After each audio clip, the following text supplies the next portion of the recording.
All right, let's forget that countdown and let's get started. Pick up my IFR clearance here. 2 nearest ground.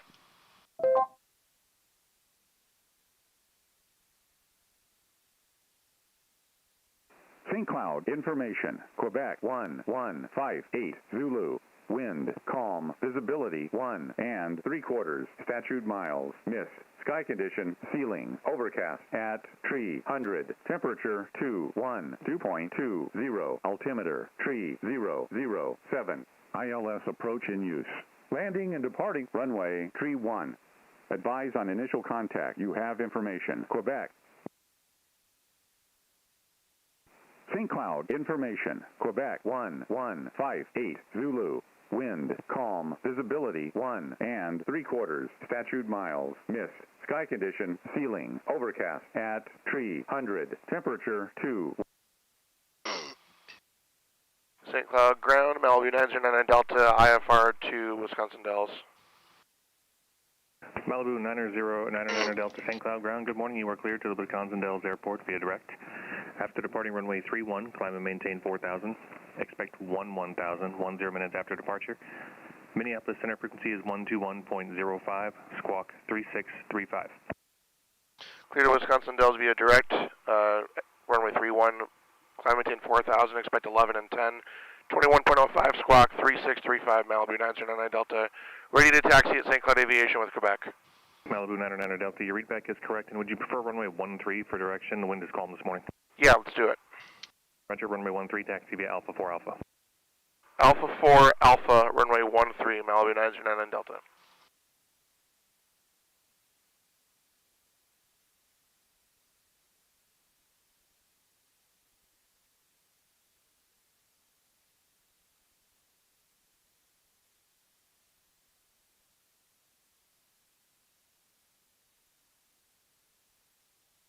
Hello everyone who's listening. It's good to have you. I hope everything's working with the audio. I think it is. When I get a second, I'll be able to look at the chat, but right now it's like 100% focused on the flight. Doing a low IFR flight, it's going to be basically low IFR conditions the whole day. I mean the whole flight, the whole route of the flight.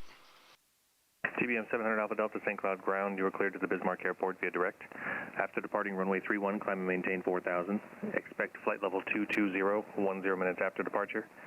Minneapolis center frequency is 121.05, squawk 4276.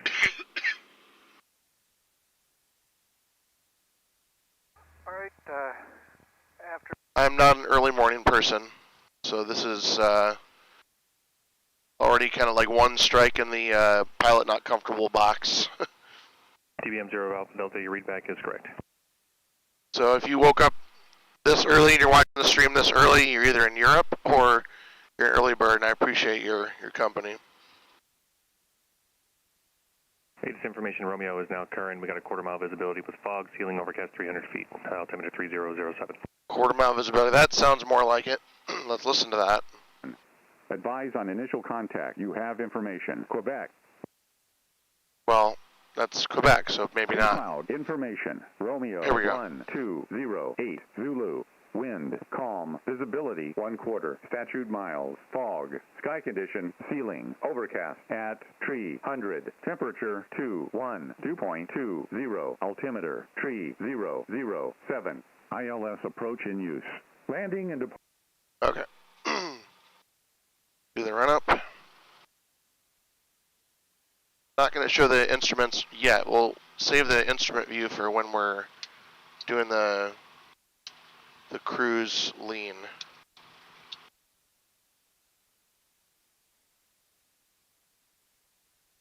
All right. Do a flow check. Every switch is in the right spot.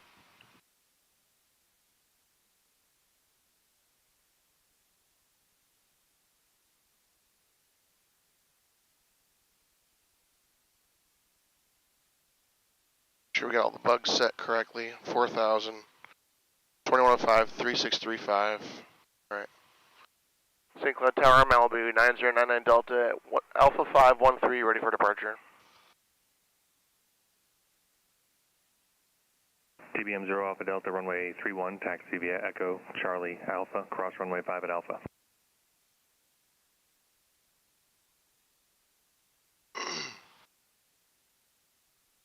Malibu 909 Delta, hold for release. Roger.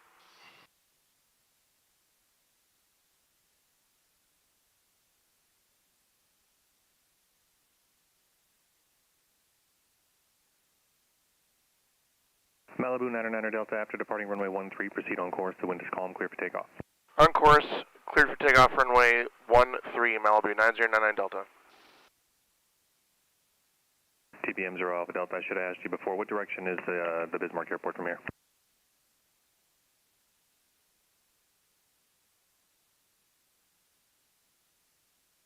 Roger.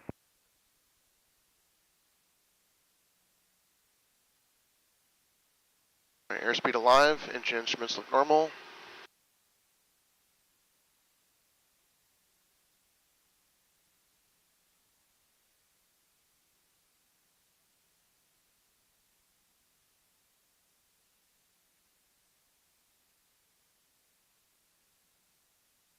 Seven knots and rotate. Positive rate. Gear up, flaps up. Go around mode engaged.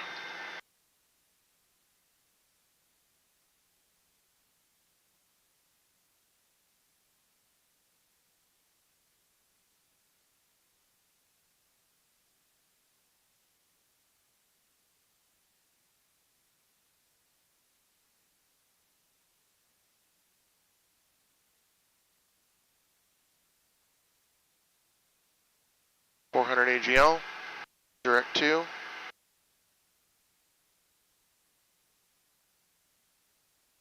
like we're going to break out on top here, about 500 AGL. Malibu 909 Delta, contact Minneapolis Center, good day. Over to center, good day, 99 Delta.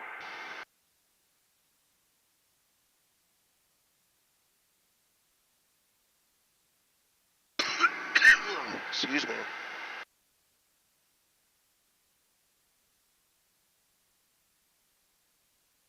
Good morning, Minneapolis Center, Malibu 90 99 Delta, 1,800, climbing 4,000. 90 99 Delta, Minneapolis Center, heading of 0, looks like a 100, climb maintain 7,000. Heading 100, climb maintain 7,000, 99 Delta.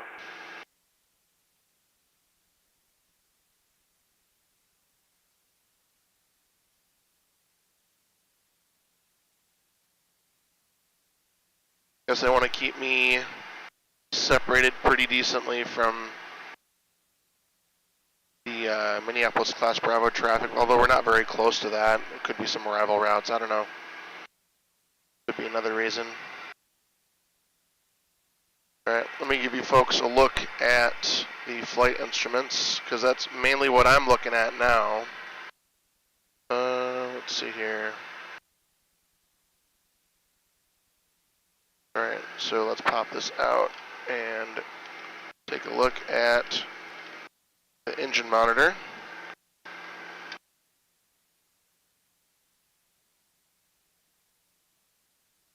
So we got the CHTs all looking very healthy. The hottest one is 334. I mean, just a fantastically cooled engine. 35.3 inches of manifold. We're turbocharged. 2,600 RPM is red line, burning 39 gallons per hour. Pretty typical for this engine in the climb, full rich. That's how you want to do it. So I'll leave this here for a couple more seconds. Folks can get a view of the JPI.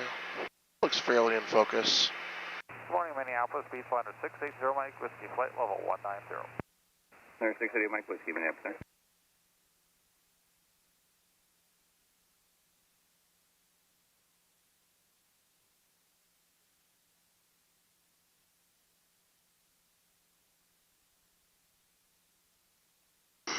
November 9er Uniform Echo, cross Oleat, maintain 7,000, altimeter is 3006. 3006, cross Oleat 7,000, TBM 9 Uniform Echo. November 9 Niner Delta, Clementine 11,000. Clementine 11,000, 99 Delta. Giant 538, contact Minneapolis Center, 128, correction 119 or 187.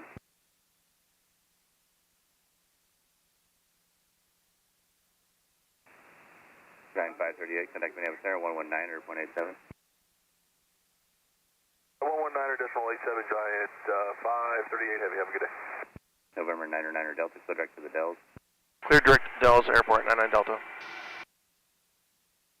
Minneapolis Delta 876, 20 for 23L.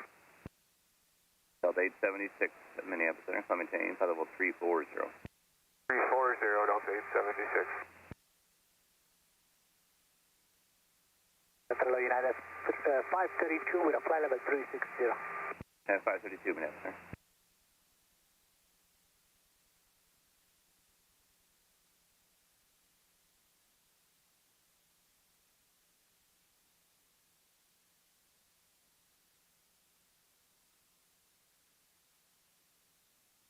So, last night I went to a Goo Goo Dolls concert, had a pretty good time, had like a VIP ticket where you could go on the side of the set, which was kind of good, but didn't have the best audio, so it was just kind of like partially enjoyable. Like it was cool to be backstage and to be close to the band, but November Niner Delta, radar contact 11 southeast of St. Cloud, say the altitude leaving. 5,700.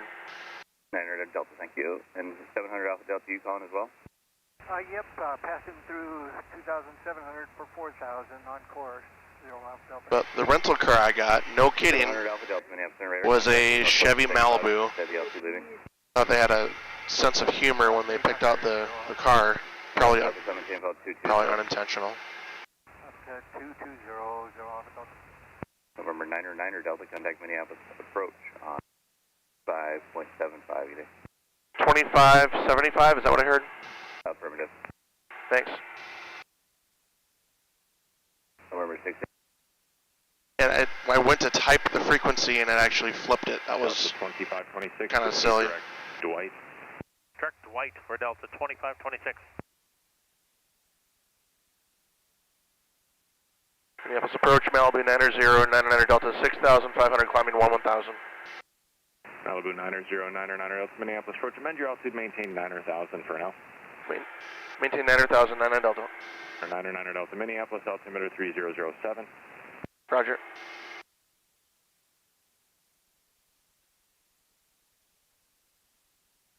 Or Malibu 909 Delta, I can keep you direct, Dells at 9,000, and I'll have higher in about 50 miles. Sounds good.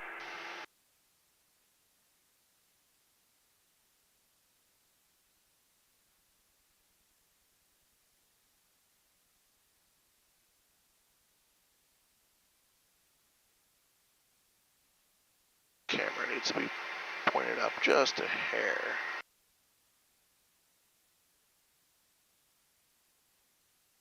So good morning to everyone. If you don't know who I am, my name is Mike. I'm a flight instructor and a pilot. I've been flying for 18 years, and I really enjoy the Piper Malibu. 34.3, good day. 134.3 for Delta 25. It's a fantastic airplane.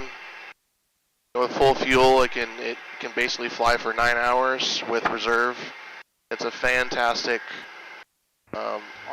flight platform to build your missions upon. So I like to share these experiences with other folks. 0,000, proceed direct Homer. I enjoy talking about airplanes in general, probably why I became a flight instructor. Just love to teach, I love to share experiences about it, about airplanes.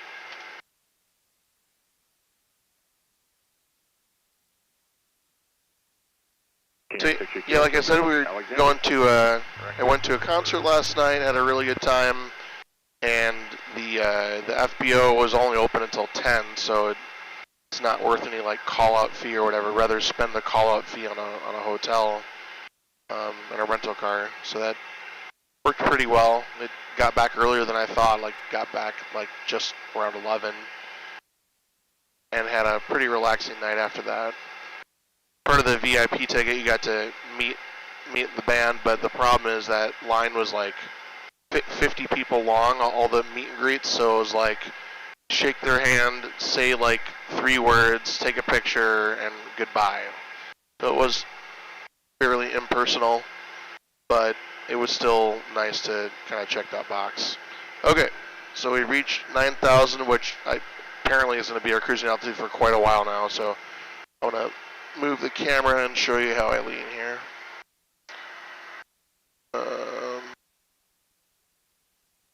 Yeah, this is what I wanted. Okay. Minneapolis departure, good morning, Mountain 8553. Okay, so this is the engine monitor. Climbing. So I'm going to first reduce the manifold, kind of lean left to right. 8553 Minneapolis departure, good morning, radar contact. I like to put it around 28 because it will go up as you reduce the RPM, because when you reduce the RPM, it's essentially like sucking less air out of the manifold. So that's why it goes up. So we're going to go 28 down to 2300 gently. And lo and behold, I was shooting for 29.5. So it's almost there exactly. Just kind of a hair back on the throttle. That should come back. Yeah, it's very sensitive. All right, and now the big pull. So basically the big pull is you take the red lever and you pull it back pretty swiftly to a known fuel flow very quickly, because you don't want to spend too much time in the middle between full rich and lean at peak. So let me show you what that looks like. I'm looking at the fuel flow, and this is 26.9. We're going to go swiftly back to about 15. And now I'm looking at the turbine inlet temperatures, and let me show you what those look like. I'll step through this. So I want to keep these below 1600 to keep the turbo having a nice long life. So they're creeping up, but it's actually fairly lean, it looks like. Okay, so below 1600 is great for longevity of these turbos. So we basically went, from, what was it, 24, 25 gallons per hour down to 15.4. So pretty good setting. I'm just going to eke the throttle back to 29.5, 2300, and it calculates that at 67%. Departure Skywest. And that 67% power is based on the fuel flow, because when you're lean at peak, your power is directly almost linearly proportional to your fuel flow. And see, it's inching up close to 1600, but just want to keep those. It's not like a red line. It's more like for the longevity of the airplane. Skywest 3572. All right, I think that does it for the leaning. Let me go through my cruise checklist items here.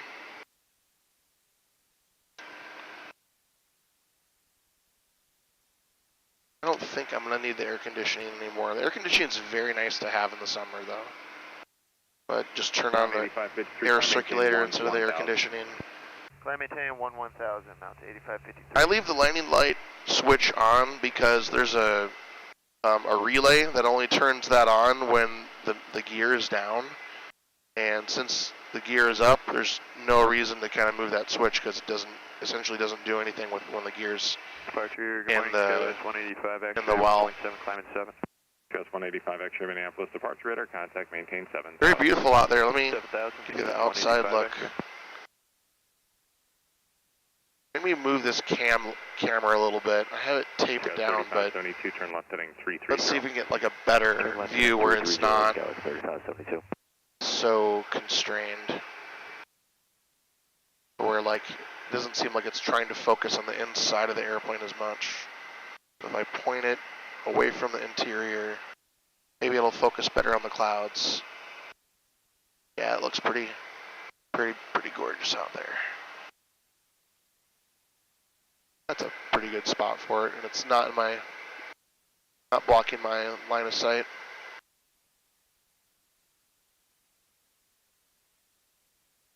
So I hope everyone's doing well this morning. Maybe it's too early for a lot of you, but feel free to use the chat, send me a message, ask me a question, 3572, turn left make it heading kind of fun and 300, interactive. That's the whole point of this. And also the point is Turn to left heading 300, to not have your voice squeak. The point is also to I don't have to edit any video later.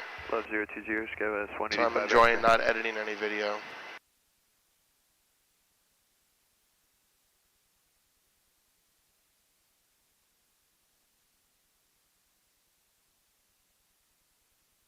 I have an appointment that I'm kind of trying to make, but it's not a big deal if I'm late for the dealership. My car has some weird electrical problems where the alarm, the burglar alarm goes off at random points, and it's very aggravating for that to happen randomly. You'll just be at a park and you'll hear a car alarm going off, and it's your car, and it's embarrassing, you know. It's the car thinks it's being broken into, and it's just not. There's like some modules that are getting old in that thing. So after I land, I'm gonna probably stop the stream fairly quickly so I can get on the road and get to the car dealership. And it was already in the shop once, and they thought they fixed it, but they didn't.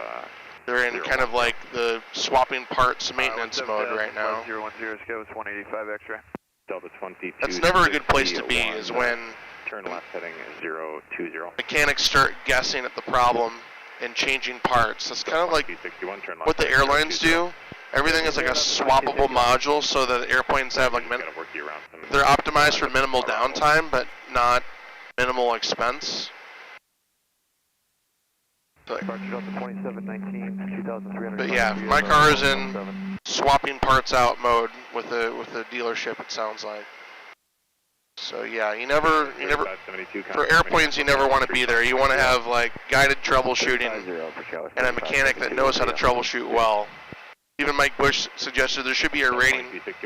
Should be a rating for the mechanic's certificate for certain types of troubleshooting, because quite frankly, some of the worst mechanics out there are just all they do is swap parts out and guess.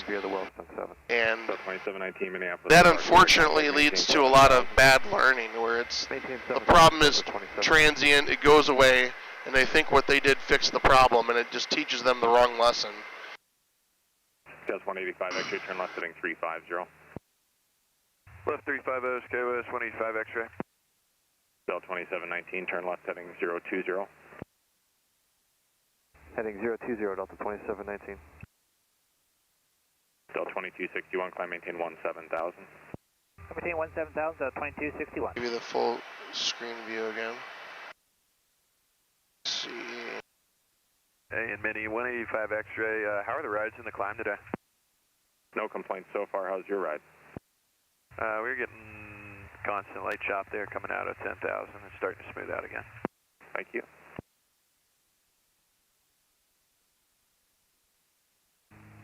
Minneapolis departure, but G58, 1,500 for 5,000, heading 105. The G58 Minneapolis departure, radar contact.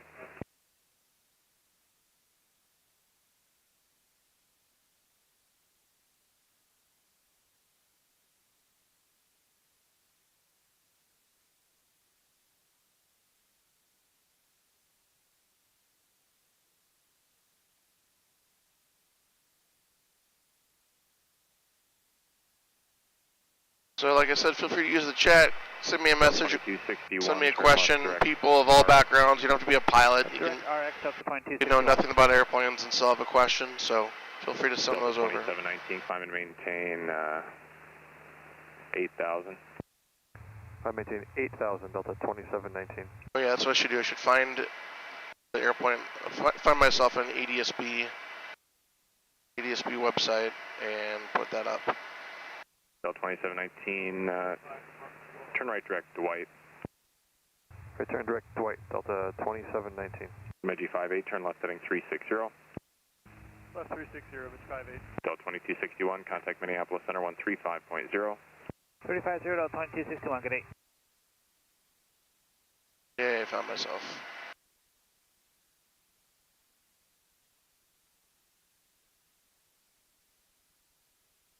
Del 2719, climb maintain 17,000. climb maintain 17,000, Delta 2719. Mid 58, climb maintain 7,000. 7,000, mid 58. Scouts 185 X-ray, still smooth now? It's still a little bit of light chop. Scouts 185 X-ray, thanks. Contact Minneapolis Center 121.05, good day. 2105 CS Scouts 185 X-ray. There should be one where it's me, the instruments, and the outside, and ADSB. I don't know, I should make a view like that. Actually, is this one supposed to go? That's the iPad one. 8553, contact Minneapolis Center on 121.05, have a good day. Minneapolis 121.05, have a good one too, man, 8553.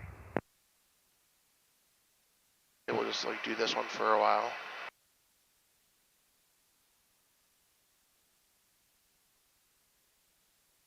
Alright, cool. We have some chat activity during the boring cruise portion where normally you sit, you listen to music, or maybe, you know, with the internet you can listen to a YouTube video or something. You know, obviously always paying attention to the instruments and stuff, but this is like the boring section where it's good to have some interaction from the audience here. Continue climbing at 19,000 feet. Not sure what you mean by that. I mean, they told me to stop at 9,000, so I did, but I did the four-flight calculation showed that the best time regarding how much fuel I'm burning is 11,000, and he promised that he'd give me 11,000 soon, so I'm kind of waiting for that to happen relatively soon. Good day. Which aircraft is my favorite? I would say Malibu 909er Delta, traffic 11 o'clock, 15 miles westbound out of 11,500 for 10,000, Airbus restricted above you. looking. I mean, an Airbus at 11 o'clock. I mean, that guy was climbing at 11. Let me show you what my screen looks like. Like, there's nothing on my screen that is at 11 o'clock. Maybe this guy's just not on ADSB. Or maybe he meant more like 1 or 2 o'clock. He probably meant 1 or 2 o'clock, because that's the Airbus on there. I see him. It wouldn't even be worth turning the camera towards it, because it'd be so small in the camera, it wouldn't even... I find that, like, the worst thing to do is take pictures of other airplanes that you see at a distance, because the pictures never do it justice. It's never, like, as cool as it is in real life. You look back at that picture and be like, wow, that airplane looks like it was 10 miles away, and, like, when you experience it, it was like a mile away, and it was really cool. The pictures do not do it justice. But my favorite GA airplane is probably this one. I mean, like, the step from this is you go to a turbine, and like an M500, M600, or a TBM. The problem with that is that now you're burning like 34 gallons per hour, and you have to cruise at a high altitude all the time, and your range is significantly less than this one. Like this, I can put about 147 gallons into this with the tip tanks, STC. Malibu 909er Delta, that traffic's, I guess they're going to stay at 11,000 above you. They're 12 o'clock and 3 miles westbound. Okay, looking for the traffic, and we have in sight, 9 in Delta. Roger, I'll have higher again in about 15 miles once I get you past the rest of these arrivals. No worries, thank you. Alright, that one might be worth it. Let's go to the outside view and see if we can capture this guy real quick. I don't know if you can see him up there. It's really hard to see, but yeah, it just doesn't do it justice. It looks incredible to see an Airbus at like basically what amounts to less than a mile. Very, very cool to see that, but the camera would never do it justice. So back to what we were talking about. What is my favorite airplane? There's a lot of favorite airplanes for different... It depends on the mission, right? So if you're doing like local like sightseeing and you don't want to go somewhere far away, I love the canopy view of the Diamond DA-40. It's just an awesome airplane, and it's very efficient and has a beautiful wing to it, and passengers love the the full glass canopy. Well, mostly full glass. It's a very good sight picture for the passengers. For flight training, like some of the most forgiving airplanes that you can beat, that take a licking and keep on ticking, are like the Cessna 150, Cessna 172, Piper Archers of the world. That very forgiving. Like when people come to me to get their commercial pilot certificate for instruction, I highly recommend like Piper Archer to them, because that thing, if you touch the wheels down at 70 knots or at 60 knots or at 55 knots, it's going to hug the runway most of the time. It's a very forgiving airplane. So if you're trying to do spot landings, like precision landings, it's extremely forgiving if you know how to handle it, and it's not hard to learn. But the training airplanes and the fun airplanes aren't always the best. Niner Delta, climb and maintain 11,000. Climb and maintain 11,000, 99 Delta. The training airplanes aren't always as good for the long hauls. And let me bring up the instruments back so you can see what I'm doing here. I set the bug to 11,000. 72, turn left heading 360. I think you can see that. Yeah, you can see that over here. 11,000, and then I'm going to use vertical speed mode to climb at 500 feet per minute. I don't have to, like, I'm only climbing 2,000 feet, and I'm not in a giant hurry, so I don't have to go necessarily to full power. This engine is cooled so well that if I'm climbing lean to peak, it's not going to get too hot. So what's probably going to happen as I climb here at 500 feet per minute, when I'm in a 65% cruise power setting, is it's going to slow down to maybe like 115 to 120 knots. For some airplanes, that can get the engine uncomfortably hot, or if you're heavy, it can also work against you, because essentially your climb rate is a function of your excess thrust. And if you don't have any excess thrust relative to your payload, you're going to climb slower, so then the airplane's going to have to pitch up higher to achieve that 500 feet per minute. But since it's just me in the airplane, and I have like about half fuel, I actually might get better performance here at 500 feet per minute. But I don't like to waste a lot of fuel going to the full rich only for a couple thousand feet when I don't really need it. So we're back to Niner Delta, contact Minneapolis Center 134.85. Good day. 3485. Good day, 99 Delta. So the whole, I'm going to switch topics real quick. My call sign, like 9er Delta, it's like, initially, like when I bought the airplane, it's kind of an annoying call sign because it's such a mouthful, but it's almost like alarm bells going off when ATC starts to say it, because the 9er at the beginning gets your attention, and then the 9er, it's almost like an alarm clock going off. And so if you're having a conversation or you're talking on the intercom, it's very easy to hear that in the background and to tune your ears to listen for your call sign. So now we've been handed off to Minneapolis Center. And as I predicted, we're getting slow. Oh man, my voice must be tired from the concert last night, honestly. Hello, Minneapolis Center, Malibu, 90, Delta, passing 10,000, climbing at 11,000. 99 Delta, Minneapolis Center, Roger, Minneapolis 3006. Roger. Iconic 505, what approach you want at Redwood? We'll take the ILS 9, Iconic 505. Oh gosh, what happened to the outside camera? Why did it go out? That's kind of annoying. Let's give it another shot here. Iconic 505, The outside camera decided to, like, disconnect or something. Wow. Thanks for that, webcam. Thanks for nothing. Gonna try the good old-fashioned unplug it and replug it trick. And sure enough, that works. And now you get a double view of me while I'm trying to figure out which one it is. Fantastic. Alright, that webcam is on Santa's naughty list now. Might need to send that guy back to the ruins of the Amazon return department. Okay. So again, favorite airplanes, I would say, like, if you're doing a long cross-country haul type thing, 9 then you're probably thinking of something like a Mooney or a 182 RG, or I mean even a 182 is okay, or an Arrow is kind of okay. 135 knots, 137 knots for something like an Arrow or a fixed gear 182 is good for like the 2.5 hour-ish flights.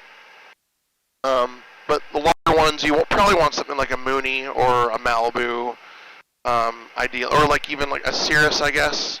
Like an SR-22T would be a great cross-country machine as well. Can't forget the Cirrus crowd. But the big downside of the Cirrus, even though it's luxurious and it's very comfortable, is the useful load isn't as impressive as like the Malibus or like the 182 retracts, for example. Usually like useful load, that's how much weight you can take for passengers and fuel. For the Cirruses, I typically see numbers like around 1,100. I've always loved airplanes that are like 12, 13, 1,400, like that. Then you can start to take like serious people and cargo and have enough fuel to not make too many stops. All right, we reached 11,000. The autopilot leveled us off, and the temperatures of the cylinders are really good. That's always a concern, is that when you're flying at like 120 knots in a climb and you're lean at peak at 65% power, that the engine is not getting as much airflow and it's not cooling as well as it could be. But thankfully, this engine is a TSIO 550C Continental engine. Fantastic with cooling, and the highest that I got there is actually, it was like 365, which for Continental engines is pretty nice, pretty cool. But you're not flirting with 400s. That's a bad place to be.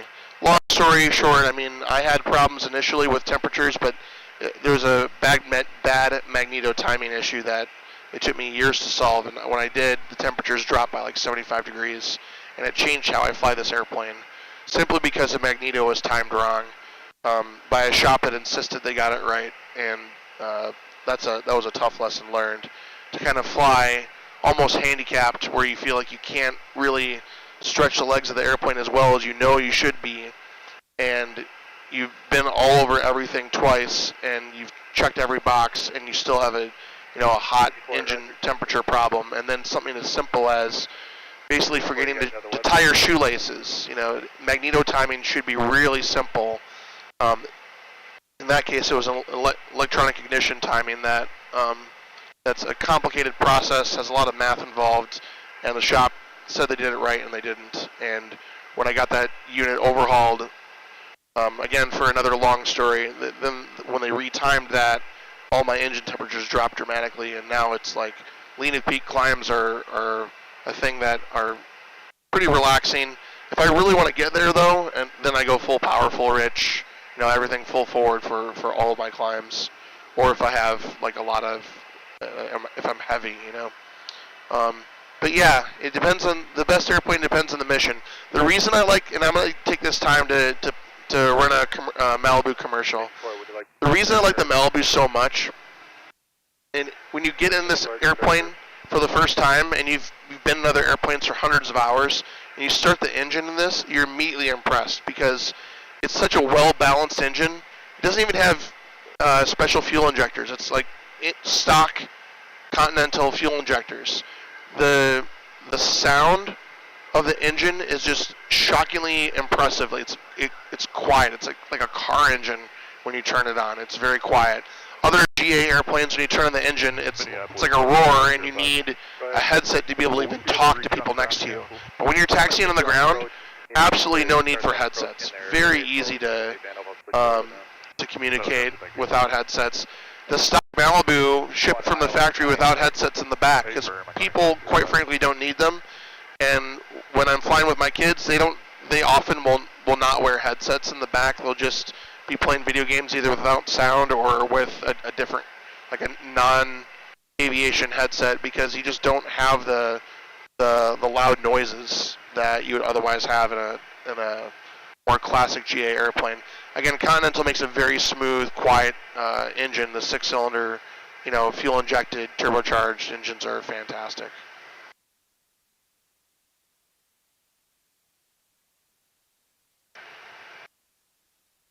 Okay, let's look at this. There's a bunch more chat beyond the favorite aircraft question. Let's see. Just tuned in from Brisbane, Australia, from 7-1 Stuba. Glad to have you. Thanks for joining. I figured like this early morning time is gonna get the Europe, the Australia folks. I'm guessing, you know, I believe it's like a 19-hour difference. So it's probably early in the evening. Wait a second. What was that? Okay. I have an instant replay function on my audio panel, so if I hear something that sounds like my call sign, I'm not sure. I can essentially get an instant replay. And so, for example, let's get the previous. Let's replay the previous one. Here's what it sounded like. GPS 5555, contact Chicago, center 137.77. GPS 5555. So it. GPS 5555, contact Chicago. Wow, the guy had fun saying that. 5555. But yeah, you can instant replay on the Garmin intercom is very, very nice, the new one. Brisbane, Australia. This is probably early in the evening. Hope you're having a good time. Let's see. Please make one more video at night. Flying small aircraft like you're flying right now. You know, one of the last tests I did before I was streaming publicly. Gosh, that sounds like my call sign. Why does it sound like my call sign? So 99 Delta, say your heading. I knew. Heading 125, 99 Delta. 99 Delta, fighting 135, back to first airspace. Heading 135, 99 Delta. That's the one time where it didn't seem like it was not alarm bells. When he said my call sign, and there goes the outside camera again. Like, are you kidding me? Outside camera is in the penalty box. I hope it's not like overheating or something. It's like really, actually no, it's not hot at all. Let's fix that darn thing. We have to unplug and replug again. Iconic 505, contact Minneapolis approach 134.7. Yeah, this guy's going back into the penalty box. Back into the penalty box for, maybe I twisted it too hard or something. I don't know. I'm fairly upset. All right, we're flying 10 degrees to the right. Yeah, when the guy, let me replay that. It didn't sound like my call sign at a glance, but let's listen. 99 Delta, say your heading. That was the second time he said it. He said it slower and more clearly. Let's see maybe the previous one. 99 Delta, say your heading. Yeah. I just didn't hear him, I guess. Need to turn up the volume.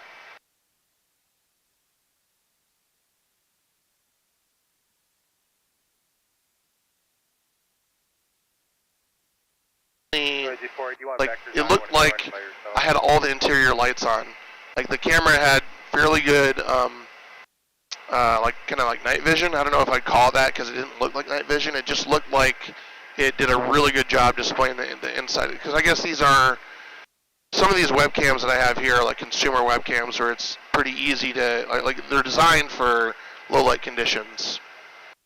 So it was very impressive. So yeah, sure, I'd love to do another night flight, except stream it publicly. But one thing I'm not sure about is this camera here that's pointing at the Garmin stuff. It's a special webcam that's hard to find. I'm not sure if it was a bad one, because I returned one of them to Amazon, because it's really hard to find, and there's a specialty dealer that sells them through Amazon. But like, it blinks pretty heavily. I think it's because like the way that the camera works has like called a global shutter camera. It's just not as great for night. So, but I will be happy to do some more night flying. The problem is, like with daylight savings, there's not that many opportunities to fly at night. Like, I'm not even night passenger current right now, and I fly like over 100 hours a year easily. Like, and the concert, excuse my voice, the concert really did it to me last night. But yeah, it's hard to keep your night currency when there's not many chances to fly at night. When it gets dark at like 9:30 at night, it's just not much flying that happens. It's just absolutely beautiful outside. Like, I don't know how well you guys can see that, but just it's like a really nice velvety cloud layer underneath us. We got 33 minutes to the destination, and let me read a little bit more chat here. A lot of airplanes are your favorite. That's great. You're really great about managing the communication, ATC, and answering all the comments. at the same time. Yeah, after you've been doing this for a while, like I have over 2,000 hours flying. I wouldn't recommend this to like a freshly minted private pilot because it's hard to know how to filter distractions out. But like when you have a chatty passenger, you got to know how to manage that. That's actually a skill that you don't really practice too much when you're training to be a private pilot. Even sometimes the examiner will try to distract you and pretend like they're a chatty passenger just to see if you'll tell them to shut up. If you say, hey, sterile cockpit, I need to focus on what I'm doing here. Right? Instructors are supposed to teach that. I think we do a fairly okay job at that. Yes, sir. When the time calls for it to have a sterile cockpit, to say basically shut up to your passengers in the nicest way possible. What is your useful load? Mine is 1334, I believe. It changed recently because I actually, oh no, sorry, I think it's a 1367. I just had a radar pod removed from my airplane. I'm gonna check the POH right now for the latest weight and balance numbers. I just had my radar pod removed, and I'll tell you why in a second. Yeah, here we go. Useful load 1362.96. So I'm not used to that 1362 number, but basically the radar pod was under to the right wing, and it was cool to have like onboard radar. Like for a not for an average pilot, the idea of having onboard radar, it's like, oh, so cool, like your own radar pod. But practically speaking, it's not like as high. Excuse me. It's not as high fidelity as like the ground-based radar. It's only useful out to about 30 miles or so. You got to know how to point it up or down. Like you're basically controlling the servo with the controls, pointing it up, down, sweeping left and right. It does a sweeping left and right automatically, but knowing how to point it up and down makes a difference. The radar pod is, I use it maybe like usefully once or twice, and the rest of the times I use it was for fun. Like when you're passing a nearby cell, you'd point it at there to see what it looked like out of curiosity. But basically, when you're flying this airplane up high, you don't want to fly into an embedded system, which means you don't want to fly into the clouds and not be able to see where all the nasty clouds are. You want to play visual dodgeball with the clouds when you're up high with this airplane. There's so many accident reports at the Malibu where basically the airplane enters a cloud at 16,000 feet and ends up in 3 piles on the ground. Basically comes apart in flight due to terrible pilot decisions. So basically you want to stay away from the gnarly clouds when you're up high, because let me tell you, the turbulence, the icing, and this airplane is certified for icing. But when you fly into like a cumulonimbus, like a thunderstorm cloud, high in the atmosphere, it is treacherous and it brings the airplane to its knees. You do never want to do that. So the only reason to have radar basically is if you are flying blind. If you're already in the misty thick clouds and the gnarly ones are in there and you don't know where they are and you want to use radar to avoid them. The problem with the radar pod for that tactical avoidance is like it's not going to show. Was that for me? Crap. No, it was not. It said see ya. Okay. The problem with that tactical avoidance is like it doesn't show everything. It's the radar is only maybe going to show the clouds that are actually like heavy precip clouds that are not in the mature thunderstorm stage that are going to be absolutely treacherous to fly through. So the rule of thumb when you're flying high in this airplane is to play visual dodgeball with the clouds.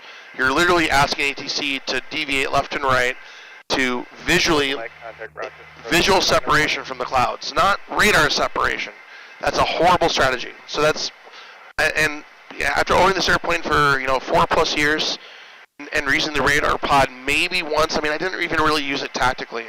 You realize it's just an extra 35 pounds that doesn't really do much, and you just want to remove it because it doesn't serve any purpose, and it actually slows you down 2 to 5 knots. Oh man, my voice is, again, I went to a concert last night. My voice is maybe close to the edge, but no, my voice has been worse, so I'll keep going here. I'm going to back down now. You still on it? see what altitude your aircraft Piper Malibu is flying right now. Not able to see the altitude of my phone screen. Kindly tell your current altitude. Oh, someone else said 11,000. That's correct. Yeah, if you plug in my call sign to, like, you know, Flight Radar 24 or another airplane tracking app, you'll be able to see the altitude probably better on your screen. Although, yeah, don't do that if you're driving. But yeah, if you plug in November 9099 Delta, you'll be I'm going to switch fuel tanks to the right tank to the left tank. Technology has really come a long ways in, you know, a little over 100 years, from the first flight to supersonic flight to, you know, the SR-71 Blackbird to, you know, F-35s. Just, it's really come a long way. All right. And right after I switched fuel tanks, then Garmin reminded me to do so. Thanks, Garmin. But yeah, thanks for your questions. Keep them coming.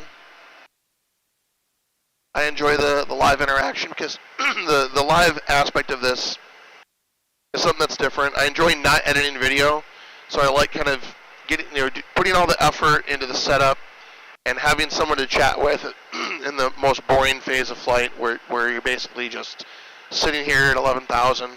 Oh, what I should show is the fact that I have a 2,000-foot cabin right now.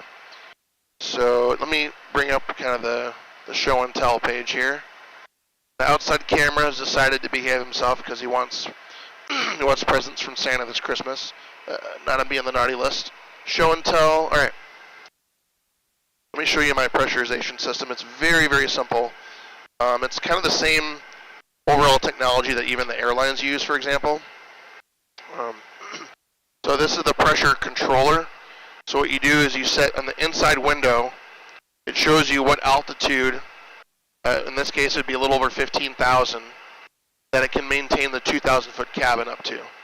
So you basically set this to 1,000 feet above your departure elevation, which is 2,000. So you say basically I want a 2,000-foot cabin, and then the inside window tells you how high it will maintain that 2,000-foot cabin. And then right above we have the pressure controller that's like a 3-in-1 gauge that shows you your cabin rate of climb or descent. Then the short little thing, I don't know if you can see that. I mean, you can try to, just too much light reflecting off of that. The short little arm says ALT on it for altitude. So the cabin altitude is just a hair above 2,000 feet right now. And the longer one it says PSI. It's not hard to see due to how bright everything is, but it says PSI on there. And so the PSI differential is almost, you know, it's like 3.8-ish. That basically says how much pressure, pounds per square inch, the inside is more than the outside. It's a very, very simple system. It takes very little effort to do things right.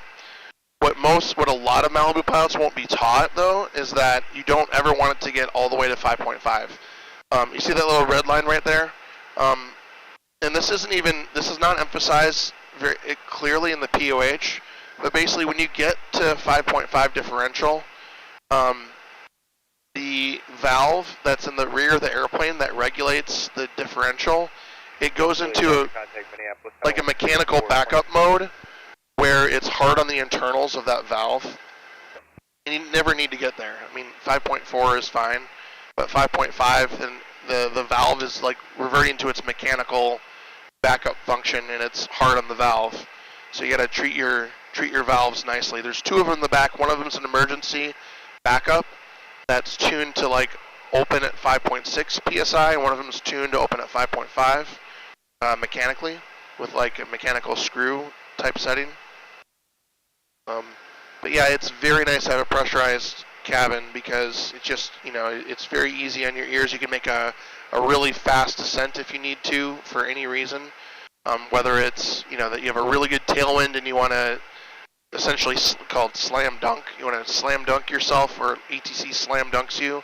Your passengers won't feel a huge rush of pressure in their ears if you make a sudden descent. And when you're at 25,000 feet, this airplane will maintain a 8,000 foot cabin at 5.5 or a little under 5.5 psi. All right. Let me bring up my ADS-B view here in a neat way. So if you go to ADS-B Exchange and you search my call sign, this is what you'll see. And I put, usually the default is the street view, which most folks can resonate with, but this is the aviation chart that I put in the background for that one. All right, let's see what other questions you folks have. What's your setup for the stream? Great quality. I put a lot of research into this. Like, just getting the audio to sound clear was a big project in and of itself. And the fact that my airplane is at a hangar that's like 40 minutes from my house is super annoying, so it was really hard to make round trips to test stuff. The audio is the hardest part, and but it's basically consumer webcams with some clever audio tricks. But most of the work is front-loaded in doing a live stream where everything is setup related and not like post-production video editing, which quite honestly that's the big downside. And like thing was with GoPro cameras, if you're using those instead, the battery is like engineered to self-deplete on purpose so that it has longer overall shelf life, like a longer lifespan, which means that basically, like, if you don't charge your batteries for a week, if they're at 100% and you wait a week, you turn on the GoPro cameras and you have like... Turn 99 Delta, descend and maintain 7,000. Descend and maintain 7,000, 99 Delta. Interesting to get a descent this early. And Center 99 Delta, is there a reason for the descent?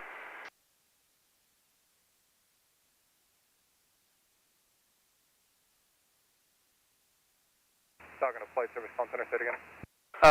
Was there a reason for the descent to 7,000 for 99 Delta? We'd like to stay at 11 if possible. Air 99 Delta, descend and maintain 9,000 then. 9,000, 99 Delta. Oh, he's not telling me why he's descending me. Alright, 9,000. Oh great, the outside camera decided to take a vacation again. Maybe it's a bad, it could be like a bad USB connection or something. You unplug the right one, I unplugged the wrong one, so I'm going to plug in myself again, and I'll plug in the outside cam again. 99 Delta, you are landing Dells, correct? Correct, yeah.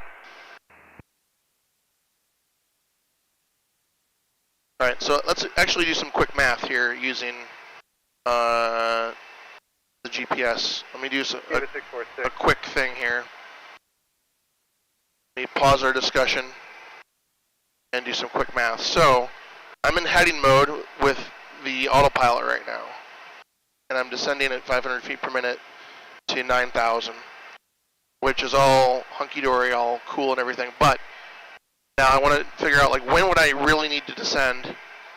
So if I pretend like I'm going direct to my destination, and then I give it a constraint that I want to cross my destination at 0 feet AGL.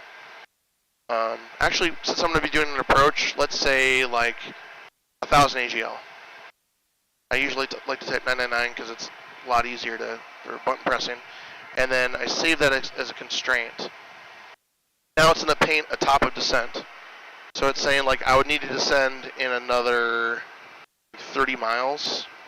So I don't know why ATC is telling me that, kind of giving me an early descent.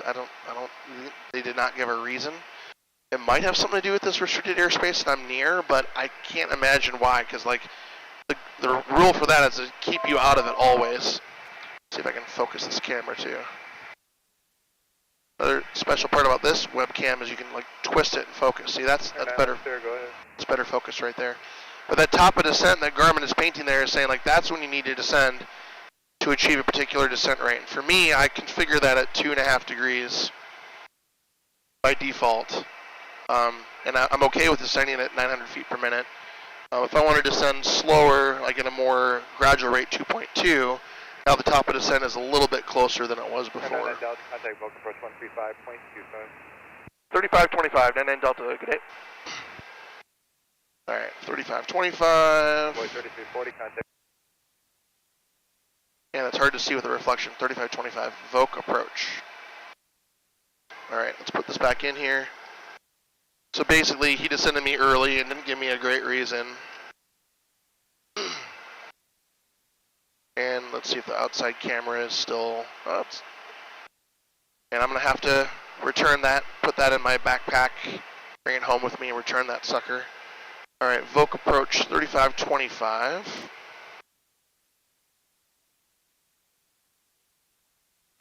Voke approach, Malibu 9099 Delta, 9,300 descending 9,000. November 90999 Delta, Voke approach, good morning, clear direct Delta, Lima Lima. Clear direct Dells, VOR 99 Delta.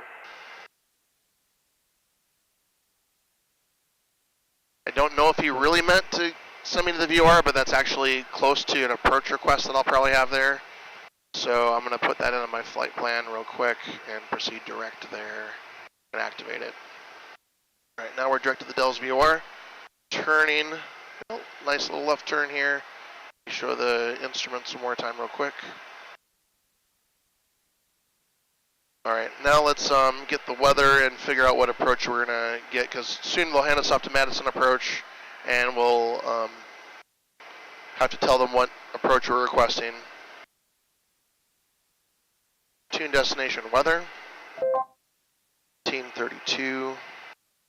300 at 4, visibility 10, ceiling 300, overcast, temperature 18 Celsius. 300 overcast. 18, altimeter 3007. 300 overcast. Morning, Pat 009, 16.5, descending at 11,000. We have Malibu Dells Airport, automated weather observation 1308 Zulu, weather, wind 300 at 4, visibility 10, ceiling 300, overcast, temperature 18 Celsius, dew point 18, altimeter 3007. Alright, so 300 overcast, yay!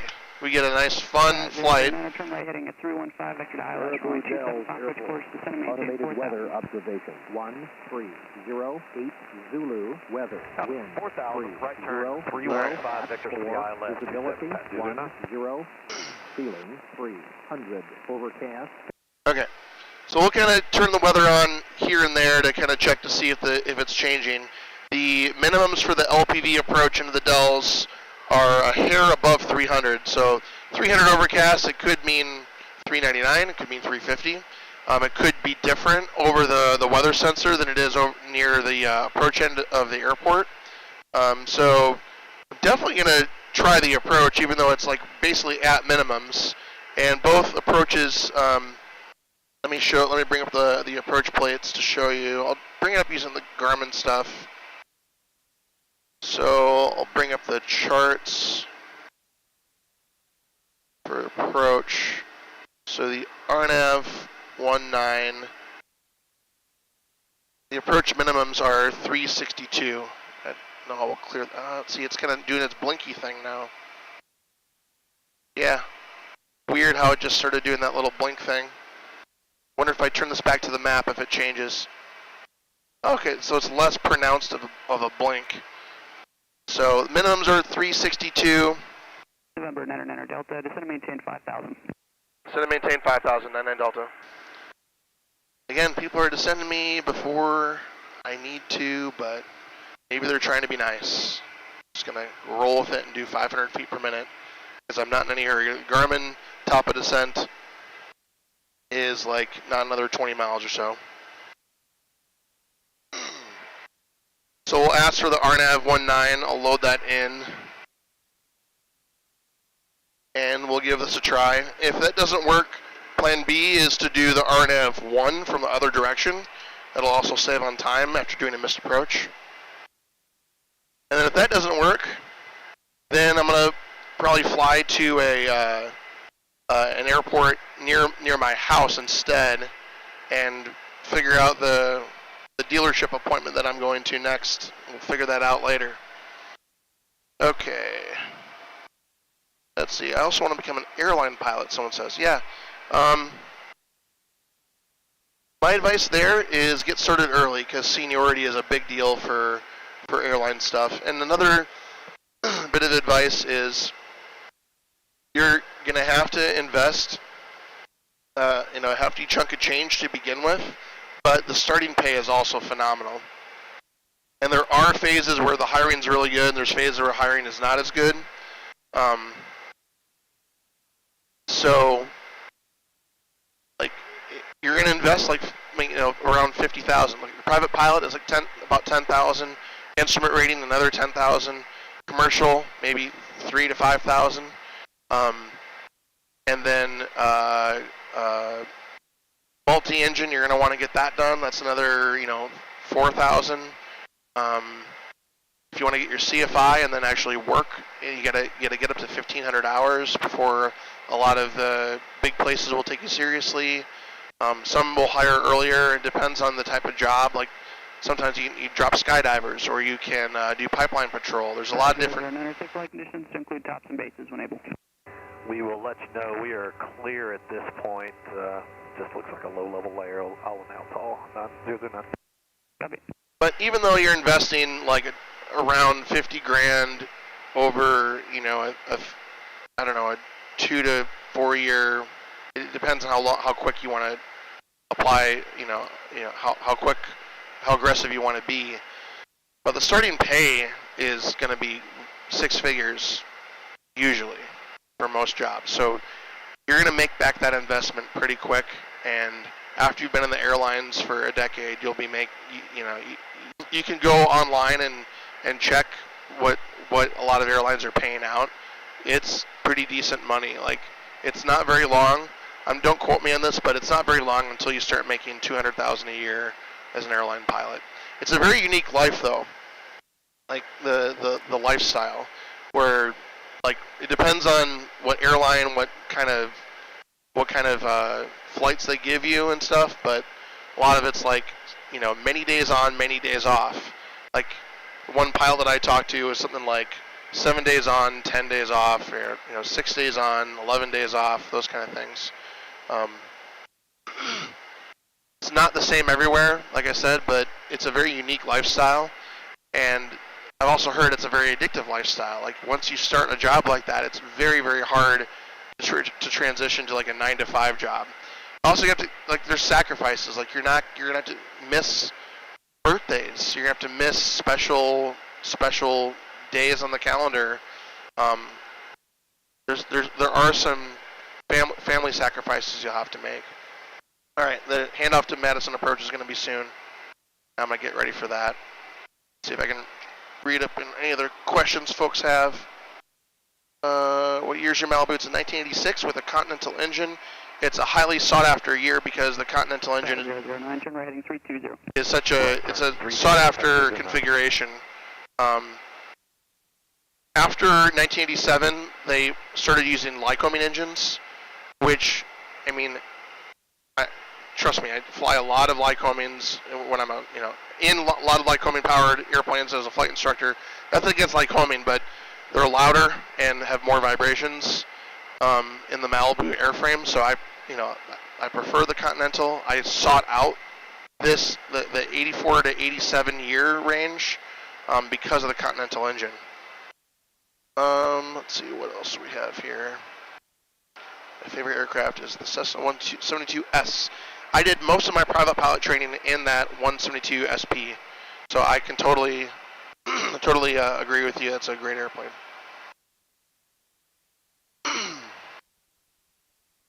All right, let's listen to that weather one more time. We're expecting the handoff any second, though.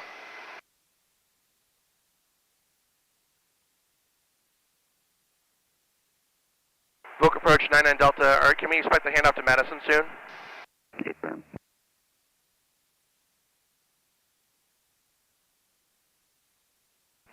And approach Pat 009, top Automated weather RN4, unrestricted, was that? 315 Zulu, weather, wind 300 at 4, visibility 5, mist.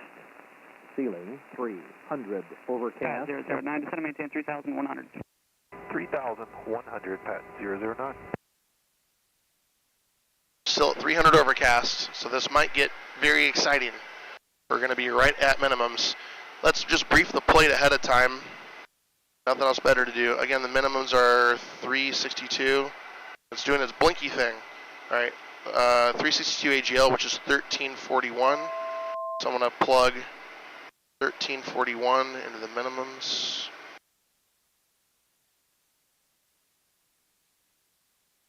Delta, contact Madison approach 135.45. See ya.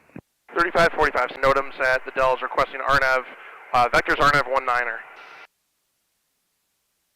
Malibu 9099 Delta, Madison approach, Madison altimeter 3007, turn left heading 080, vectors RNAV runway 19er approach. Left 080, 99 Delta.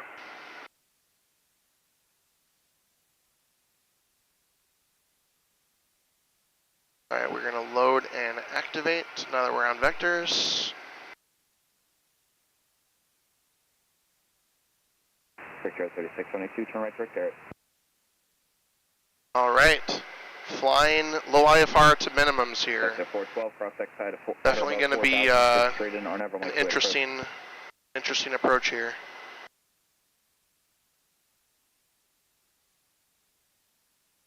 Again, 1341. I want to triple check that number. 1341 LPV. Okay.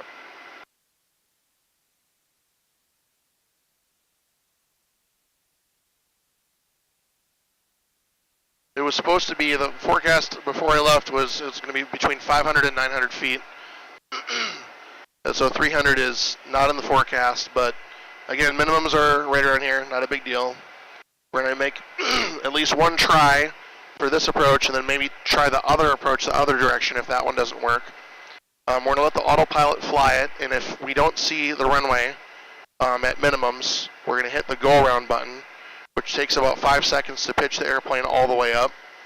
It'll be, you know, the full column goes all the way forward, like full power, full rich, everything.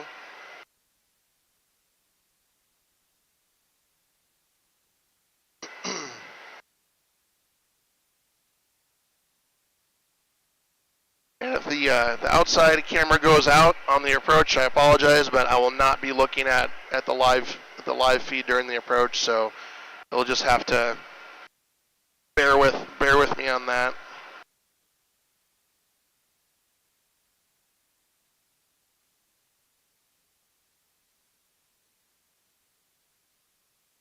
Just above the clouds here. Set 412, there's a phone number you can call to cancel. Do you need it?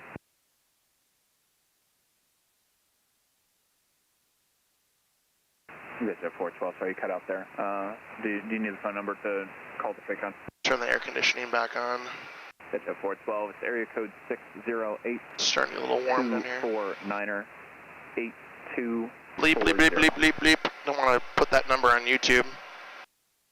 Set 412, Roger. Report cancellation of IFR via telephone on the ground. The telephone number is kind of like, it goes to the air traffic control facility for canceling IFR flight plans. Not something that I necessarily want to like rebroadcast on for you know, the YouTube masses to listen to or whatever. Not that there's going to be a massive amount of people watching this. Malibu 99 Delta, descend and maintain 4,000. Descend and maintain 4,000, 99 Delta. Let's give this like 700 feet per minute and let's start reducing power.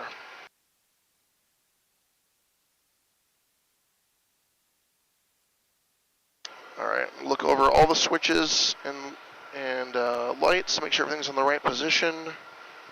The rudder trim is centered.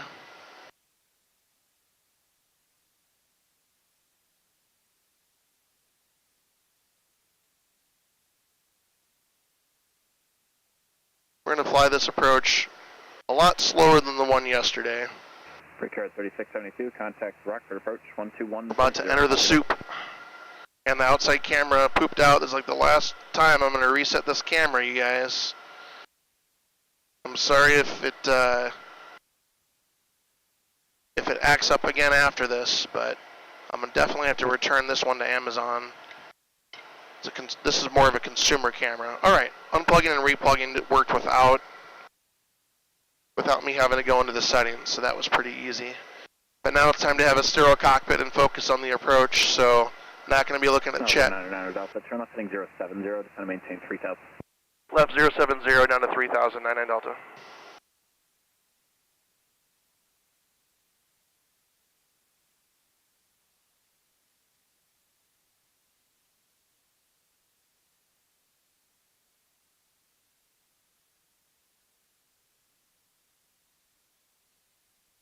All right, now it's starting to get a little bit bumpy too, as we're entering the clouds.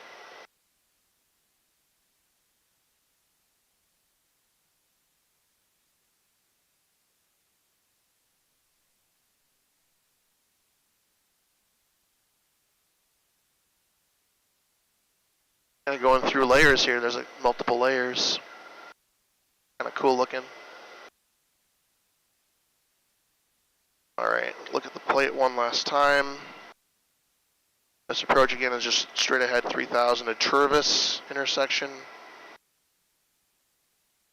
Touchdown zone elevation 979. Runway landing is 5000.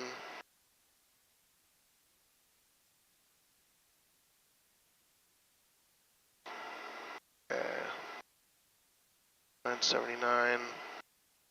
Minimums again to quadruple check it 1341. Let's listen to the weather. 23 Zulu weather wind Malibu 99 Delta, turn right heading 100. 100 99 Delta.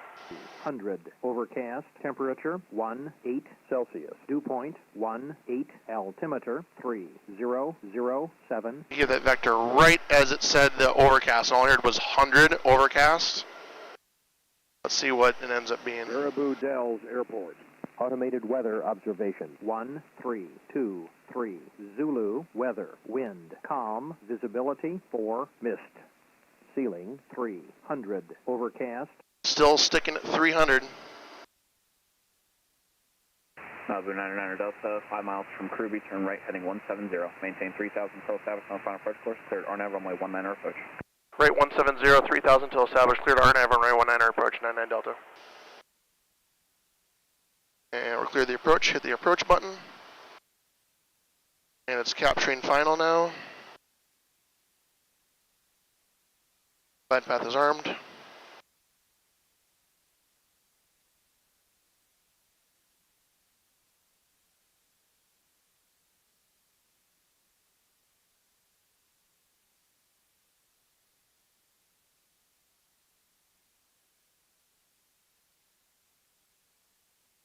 Alright, time to put my A game on here. I see no more messages in chat unless I'm blind. So goodbye chat as I focus on this approach. About to intercept the glide slope.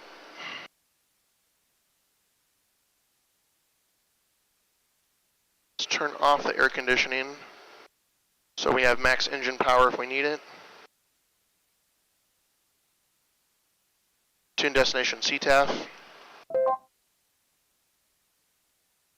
Malibu 909 Delta, appreciate it if you could keep an eye on the bases on final and pass that along when you call to cancel. Report cancellation of IFR on the ground via the telephone.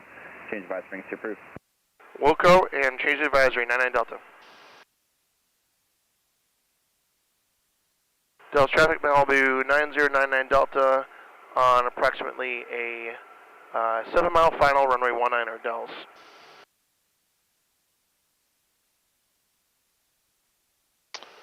Alright, getting ready to drop the gear.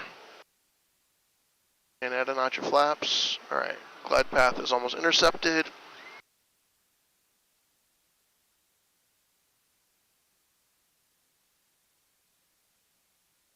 Alright, 3 green, done and locked.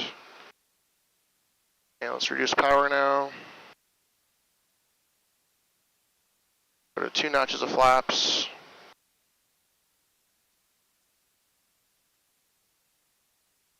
Altimeter 3007. Altimeter checks. Listen for the bases one last time. Baraboo Dells Airport. Automated weather observation. 1326 Zulu. Weather. Wind. Calm. Visibility 5. Mist. Ceiling 300. Overcast. All right, it's going to be really close to minimums, I feel.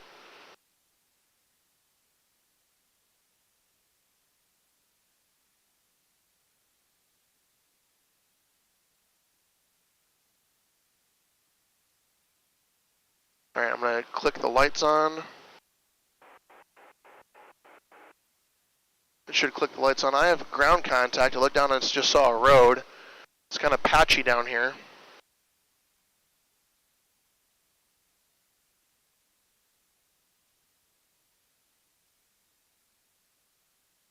This is good. It's kind of like broken underneath me.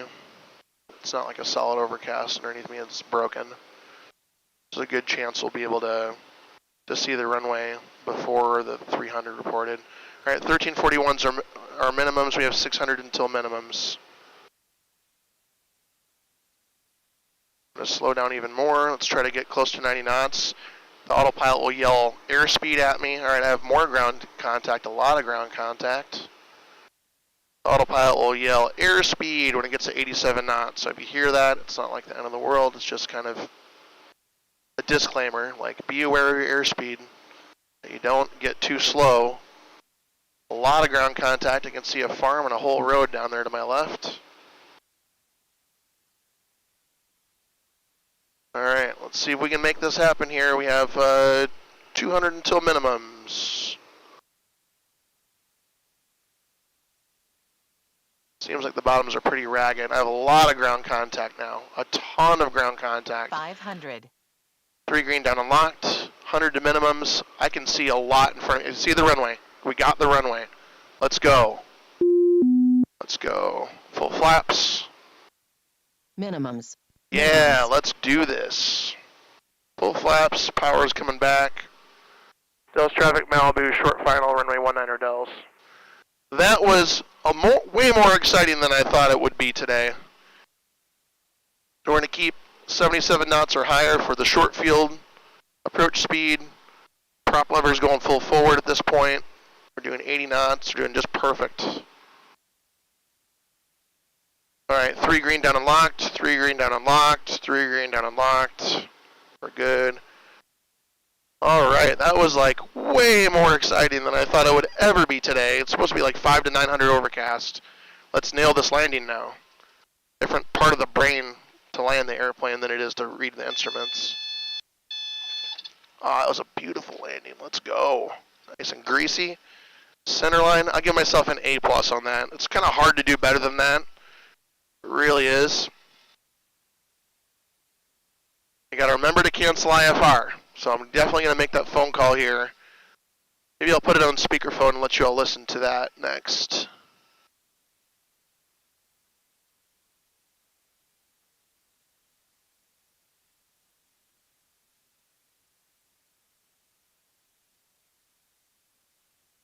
That was awesome. Let's go. And the outside camera didn't crap out on me.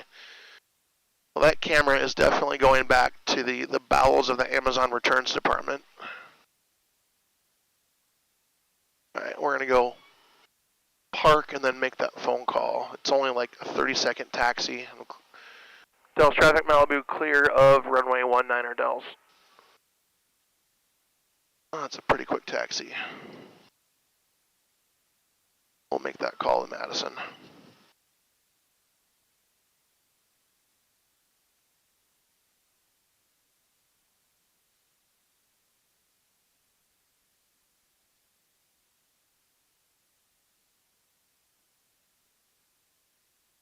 All right, let me get my cell phone out, put it on speaker, and keep in mind when I put this on speaker, the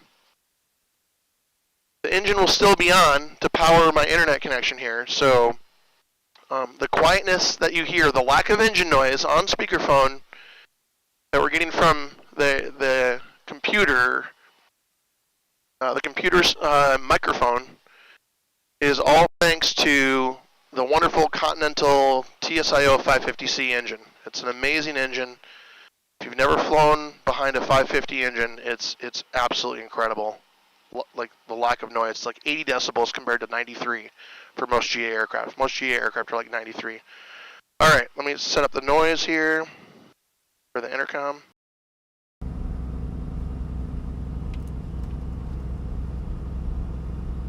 All right, you guys should be able to hear me now. Madison approach. Let's go back down to idle. Not idle, but like 1,000 RPM.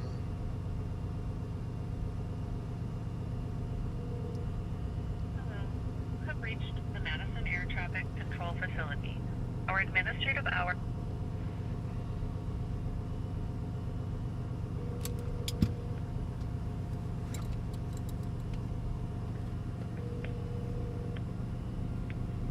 Madison approach control. Hi, Malibu 9099 Delta on the ground at the Dells. The minimums are the bases were basically 20 feet above minimums. It was very, very close. Okay. Roger. Appreciate the fire up and Malibu 99 Delta IFR cancellation receipt. You have a good day. Thanks, you too. Bye. Bye-bye. So canceled IFR there. Didn't say the words cancel IFR, but it's pretty clear. On the ground, minimums were this. It's definitely cancellation. I'm gonna go back to the normal audio real quick. All right, I hope you all enjoyed that. Hope you enjoyed the video. I need to get to my appointment, so I'm gonna end this chat. See, great approach, great sterile cockpit, and that runway just above minimums. Wow, and the camera worked. Yes. So thanks for following along. Appreciate the interaction. Have a great rest of your day. And until next time, we'll see you later. Thanks everyone for joining. Let's go back to the camera view of myself. This is my wonderful Malibu. It did its purpose today, and I'm really excited that everything worked mostly well, besides one camera having to return to the empty void known as the Amazon Returns Department. All right, thanks everyone. Have a good day. See you later.